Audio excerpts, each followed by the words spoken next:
That's cool, man. I'm really glad we did this podcast. I've been wanting to do it for fucking ages. We get to sit here and just talk shit about fights, talk shit about training. I want to go back to the Lethwei thing a little bit. Is this a new organization, this World Lethwei? How long have you been doing it, and what's their reach? Are they based mostly in Asia, or? Yeah, so it's been like, I've been with them for about a year. I'm the first foreign referee for them. So when I came on board, that was like part of their movement to kind of globalize. So now we've got shows scheduled next year for. We've only been in Myanmar for the last year, but next year we've got big plans. So we're going to Japan, going to the U.S.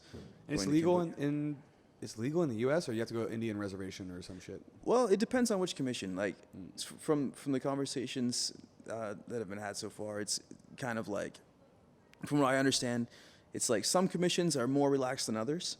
Like, it'll never be legal probably in California or Nevada. Oh, yeah. Right? Just because there's not anything like it. Pussy liberals, that's why. Well, there's not anything like it, you know? So you got to find they would be like, this is very violent boxing, or this is a very unique form of MMA or something. I don't know. So it wouldn't fit into their. What are the rules? Like, you're a referee and a judge. So like, what's the, if you don't mind, because I actually don't know.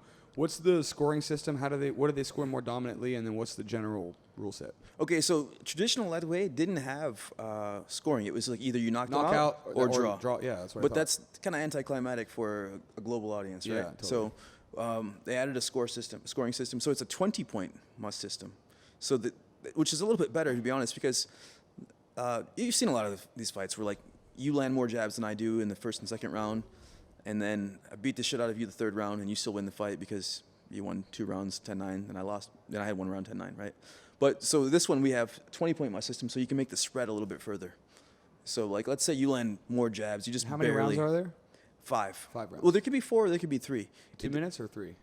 3 minutes each round. Yeah, and 2 minutes in between. You get a 2-minute break. Yeah. That's an interesting idea too, because then you're more fresh. Yeah. So it's pretty fired up. But yeah, so some of the undercard fights might be 4 rounds or something like that. I think the ladies' fights are 3 rounds, typically. But yeah, they have ladies now as well, which is pretty cool. Yeah. I'm always down for. I mean, it's kind of brutal to watch the ladies fucking headbutting each other, but I'm not. But I'm equality for violence. So yeah, equality ladies, for violence. Man, I'm down. Whatever. Yeah. Well, it's pretty good. So far, we've had ladies from all over. You know, we've been able to find like some good European fighters, and so people are training this specifically now, right? Some, like or is it like the bare knuckle crew starting to transition more? I think right now we're getting crossover. So like one of the biggest fights we've had in the last couple events was Dave Leduc, who's like the king of Lethwei, right? The guy is like, that's like you got back in our day, Anderson Silva was the king of MMA, right? Mm-hmm. Or nowadays, I don't know who, maybe John Jones or somebody like that, right? They've got Dave Leduc. So this is the first white guy to kind of come over and where's he from? Learn Lethwei. He's from Canada.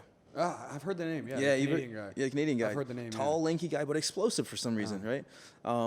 Yeah, he just had a big fight with Seth Baczynski. He's an MMA fighter, right? MMA guy, yeah, MMA guy. So that's the thing. At these higher weight classes, it's hard to find Burmese guys that they're that big, right? Yeah, you can't really. Yeah, you can't. So if they brought over as sort of a test run, they just brought over this super athlete, this huge like UFC level guy. I mean, he's fought in the UFC. He's a UFC veteran, and they matched him up with Dave. So that was a pretty cool fight. I mean, of course, Dave is he's trained actual Lethwei, so he was just like dangerous everywhere, like up close, mid range, like long range, everywhere. So here's the thing. The thing that makes Lethwei really interesting is the headbutt rules, and also the extended time both between the rounds and like between knockdowns. But how much do headbutts play a factor? Like when you watch a fight, I have no doubt that they play a factor and that they're significant. But in your opinion, how much do they play? And then maybe a subsequent point is, what do you think the damage payoff is to the person that's doing the headbutt as opposed to the person receiving it? Oh, okay. So I think the biggest thing about headbutts is honestly it kind of like nullifies the tie clinch, the plum, because the head can shoot right through the hands. So you think it's more? There must be. Yeah, I didn't think about the defensive tactics of headbutting. Yeah, like doing it to avoid a position or something. Yeah. Not only that, I'm just thinking like I fucking grab you and ram your head, but I guess that's probably not really the way that it goes most of the time. Yeah, I think it does kind of that happens. I see guys running, they throw the headbutt. But I don't see a lot of fights end with headbutt, to be honest. I see the headbutt as kind of like a deterrent for a lot of other positions and ranges. You see the way the clinch game works now. It's completely different. Guys, you almost can't do have like space that. between your heads at all. You must be head to head, or else any distance you would just Or what you see a lot of is like, it looks like when you watch it, it looks like, oh, these guys are unskilled, but they know exactly what they're doing, man. Like that schoolyard bully headlock, that you can't be headbutt from there, right? So why have this guy in a tie clinch when he can shoot his head through and hit you in the mouth? Oh, so for them, they do A lot of times, the old school headlock where when they end up clinched and they're like, all right, I don't want to be headbutt, but I wouldn't mind a little bit of a break. Let me just hold this guy here for a second. Now if that happens, is there a break? Does the referee break them? Yeah, there's no action, they'll break it. But here's the thing. This is going back to that first fight that I was talking about. This happened in the last show, and the guy was in we call it the bully headlock, right? He connected his hands together, hipped in, boom, KO. Suplexed the shit out of him, right? Knocked him out. Shit, man. Yeah. Okay, so what are the rules with breaking the clinch or break? When do they separate you? When it's inactive, yeah. Okay. So when there's nothing going on, it's like, okay, this is boring. Let's get back to fighting again. Even though you can suplex from those clinches, because I would just think that would be the go-to move right away. But sometimes it is. You have some guys. I've seen. Is it like 3 seconds, like kind of like kickboxing or whatever? When the offense stops, then the referee just comes in and. Right, but you got to look at the position itself too. So if you say like, okay, there's still offense like happening from here, or there's potential to make offense happen from here, then you let it go a little bit. And I think every ref's probably a little bit different. Like how long they'll let the clinch go, but I gotta say, dude, that's really interesting. I was kind of against it until I talked to you, but now that I've talked to you, I kind of thought it's just the brutality of it is kind of hard for me to deal with because I just see some of those brutal knockouts. But then you talked about this guy coming back and winning after being knocked out cold. Yeah, the brutality of it's kind of hard for me to get over, but the self-defense aspect of it and the sport-specific stuff of being in these bad positions and being able to headbutt. The martial artist in me is like, oh, I didn't think about some of that stuff that you're talking about, like the distance between your heads, putting people in the bully headlock because you can't headbutt from there, and then, of course, the suplexes from there. There's a whole new dimension. And, compared to something like bare-knuckle boxing, like Lethwei is just a way cooler version because you can. It's the same thing, but you can kick and you can knee and you can elbow and you can headbutt. So that's, it's people do that. Anything that can happen on the feet. It can happen in Lethwei. So when are they going to do the honest expression of stand-up fighting? When are they going to do the Vale Tudo version, which is just full-on MMA? Like add non-violent techniques? Headbutt from the guard, headbutt from the closed guard. Like, just extrapolate further. Like, this is going to be MMA, full contact, whatever the fuck goes, except for basically eye gouging. And I think that, that's got to be coming. That's a natural extension. I don't think Lethwei, it would be. Right? I don't think it would be from Lethwei because Lethwei has its traditional roots and everything, and it can kind of build off of that. I think it would have to be somebody else to do that, but I think it would have to come at a time when we've gotten used to seeing headbutts. I remember when I was a kid and when we first saw leg kicks, we're like, that's cheating. You know what I mean? Because we came from American kickboxing. When you kicked above the waist and you punched with the hands, that was the way you fought. Right? Yeah, it was dirty if you elbowed or if you threw it. Even the leg locks as recently as 5 or 10 years ago, right? Dude, I've been yelled at. I've been yelled at for the better half of 2 decades. Yeah, for leg locks. For leg locking people, and every time I go somewhere, we don't do that here. I'm like, oh, sorry, I didn't know. I was just trying to tap you out. I was just trying to. What are these rules? These IBJJF rules. Yeah, that's interesting, man. Well, and here's the other thing, the perfect analogy is leg locks. People were worried that they would be just devastating in terms of their impact, tear the ligaments, and then you can't train for a year and all that kind of shit. But naturally, as time progresses, did you watch the last ADCC? Yeah. So, if the ADCC 2 years ago was all leg locks, this is when the Danaher and the EBIs before that, and even the one before that, like every match ended in a heel hook. It was this new element that the Danaher Death Squad guys had mastered, and they were so far above the curve that every fucking match ended in a heel hook, and they just thought, this is the death of traditional jiu-jitsu.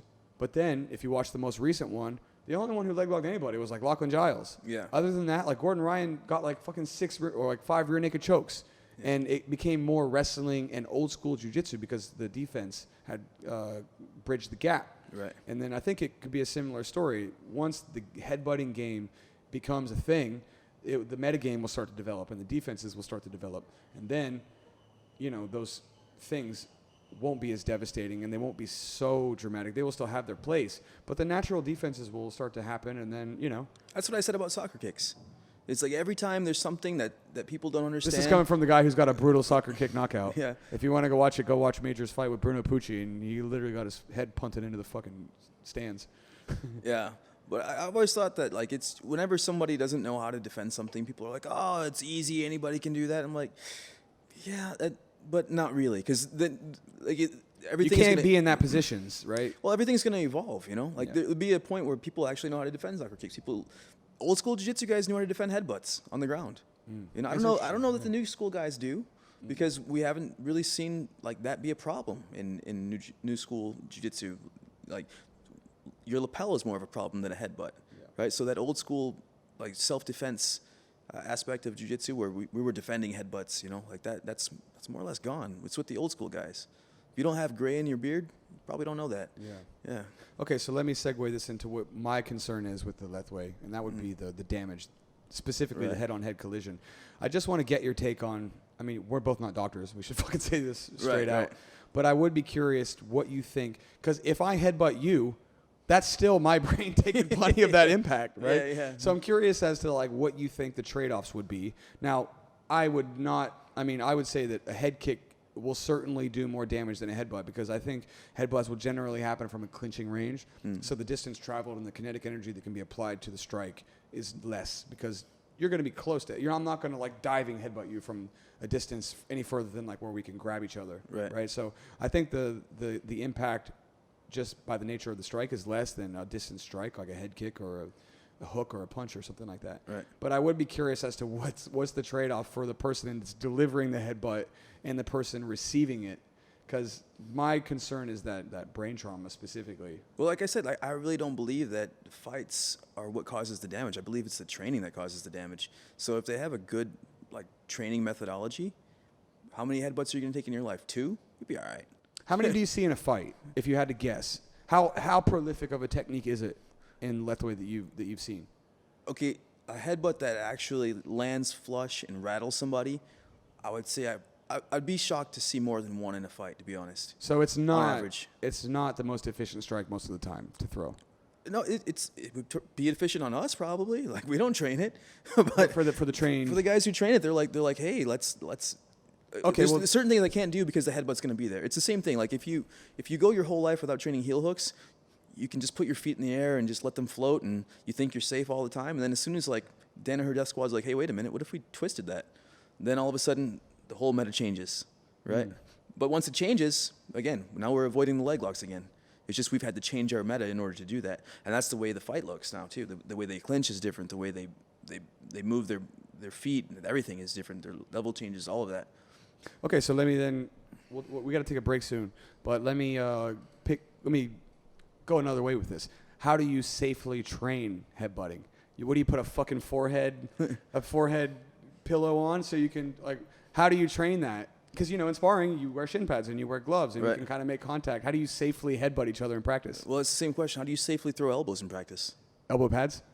Is it safe? I've compared to cutting is the real damage with the elbows. I've seen guys right? with headgear, full headgear, like the rugby headgear, and you just fucking like and with rail on each with other. the elbow pads, and I've seen it slice right through. Oh, I've no doubt that it could. Elbows are brutal, bro. But have you seen the actual training? Like, what do they do? No, not really. They mostly will just hit the pads and stuff like just that. Just fucking like 1, 2, pop. Like how do they?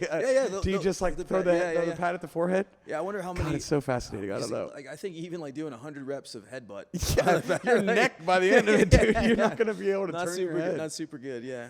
And then, God, it's so interesting. I mean, listen, I'm fascinated by this. I have no issue with.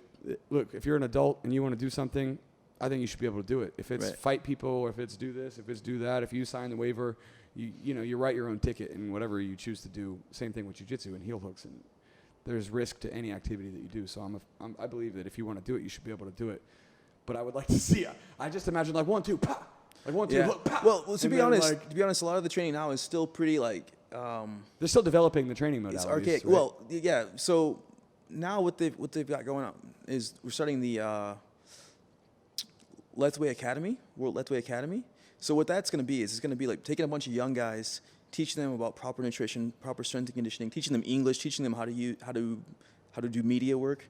So giving them like a real education, but also teaching them like how to train properly as well, how to train more efficiently. So I think that's going to bring give rise to like a new generation of Lethwei. Like you're seeing now guys who are tough. They've got the heart. They've got the will. But the methodologies is probably the same as it was 100 years. Yeah, 100 years ago. Headbutting each other in training and yeah, you hop off your elephant and you go do a little bit of Lethwei training. Hop off your elephant. Yeah, I don't know. Oh my God, that's hilarious, dude. Yeah. Okay, guys, so we're gonna take a break here. We're gonna smash another beer. This is Stronghold Podcast, episode 8. We'll be back soon. Cheers.